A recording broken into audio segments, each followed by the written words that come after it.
Now, breaking news from RTV6. And we start with tragic breaking news as 3 people are dead. Several others are badly injured after a bus carrying teenagers crashed. It happened on Indy's northeast side. They were coming back home from a summer camp in Michigan and were supposed to arrive at the Colonial Hills Baptist Church around 4:15 this afternoon. The bus came speeding off Interstate 465, trying to make a left turn onto southbound Keystone Avenue. It slammed into a retaining wall as it tried to round the curve and then overturned. We have live team coverage of this deadly bus crash. We have an update on the victims in hospitals, reaction from members of the church where the bus was supposed to return, and the investigation into the crash. RTV6 reporter Ebony Monet begins our team coverage tonight with the latest on the crash and accounts from eyewitnesses. Ebony. Drew, there were 37 people on that bus coming home from a church retreat in Michigan, and witnesses say moments before the crash, it was going very fast. Out of nowhere, this bus, came from my left, hit the concrete median, and flipped. A speeding bus is what witnesses report seeing moments before a deadly crash. I saw this bus going so fast, and I thought, that guy's going fast, and that's an old bus. I drive a school bus, and so just seeing that, this is every bus driver's worst fear. Indianapolis Fire Department officials say this is a Colonial Hills Baptist Church bus. 3 people died in the wreck that flipped it over, including a husband and wife. Even before ambulances could get here, medical workers who happened to be driving in the area rushed to help. I mean, it was kind of chaos there for a minute. There were people underneath the bus, trying to get other people out and pulling them out. I was yelling at them, telling them to get out from underneath there because it's not safe. The bus isn't stable yet. His arm was bleeding pretty heavily, and I felt like we could contain it if we got a tourniquet on it, and without any supplies, I saw his belt. First responders took dozens of children to the hospital, suffering from various injuries. At least 2 teens were airlifted in critical condition. Today, church members told city leaders about the bus driver's reputation for being a very cautious driver, and afterwards, Mayor Greg Ballard questioned whether or not brake failure could have played a role. This is something surely investigators will be looking into. Reporting live on the city's north side, Ebony Monet, RTV6. And we're learning new details tonight about the conditions of victims of the crash taken to several Indianapolis hospitals. Those hospitals are St. Vincent, Methodist, Community North, and Riley Children's Hospital. RTV6 anchor Beth Vaughn joining us live outside of Methodist with an update on the victims. Beth?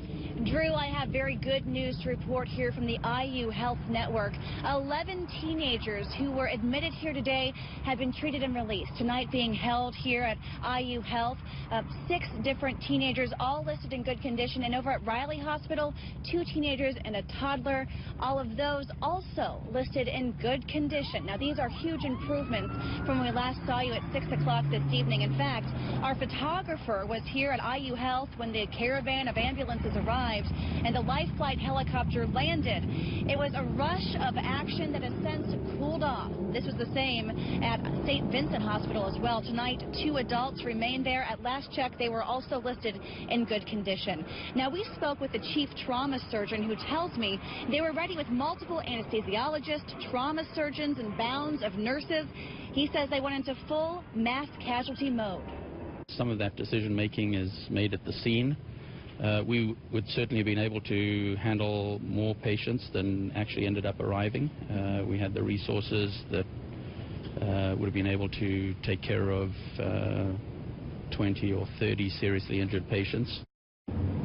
Dr. Jacobson says he will use this incident with his staff as a training exercise to make sure they're even better prepared next time. Now, we also want to report that tonight, all 9 people admitted to Community North Hospital are at home tonight. They were released sometime before 10 o'clock.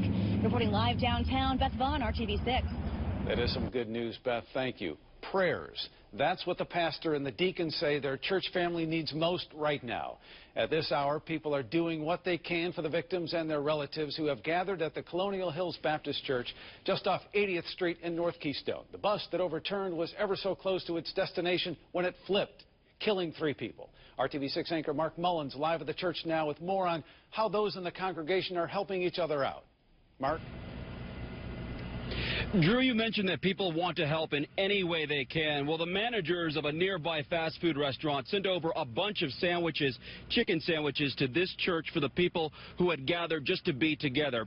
People are also using social media to reach out to everyone touched by this tragedy, using prayer when faith is being tested. With so many questions, how could this happen? Why did this happen? Colonial Hills Baptist Church Deacon Jeff LeFou knows what is happening for the teens and their families. Now their faith gets to be tested, as it is for all of us. This church parking lot is the place where reunions were about to happen.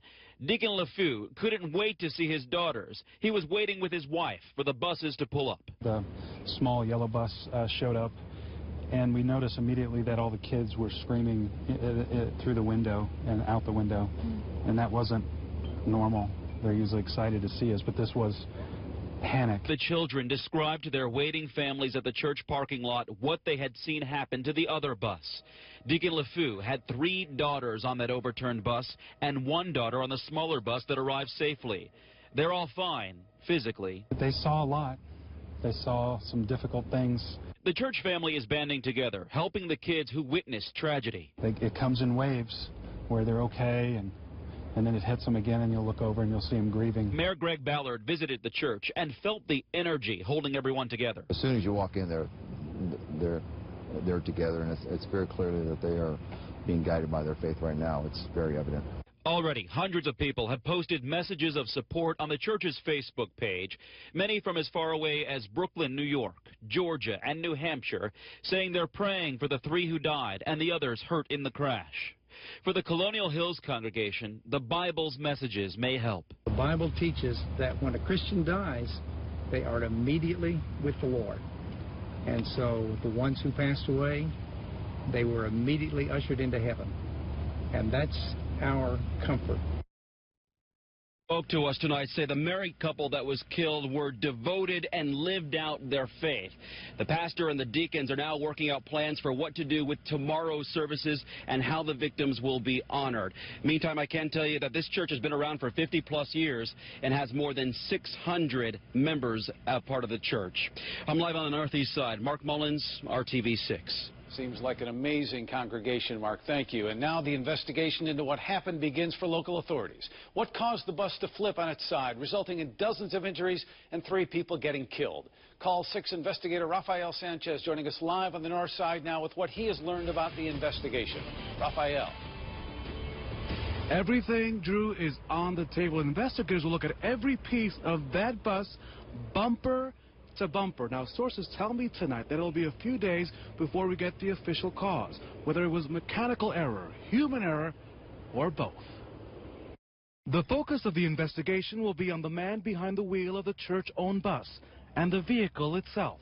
The Metro Police Fatal Accident Reconstruction Team, known as FACT Team 6, spent hours taking pictures, measurements, and witness statements. Public Safety Director Troy Riggs tells the Call 6 investigators that police will pinpoint the cause. They're going to look at any type of evidence on the pavement, any type of impact evidence on the sidewall or on the bus itself, and then they'll look at everything mechanical from bumper to bumper. It will be a very exhaustive investigation.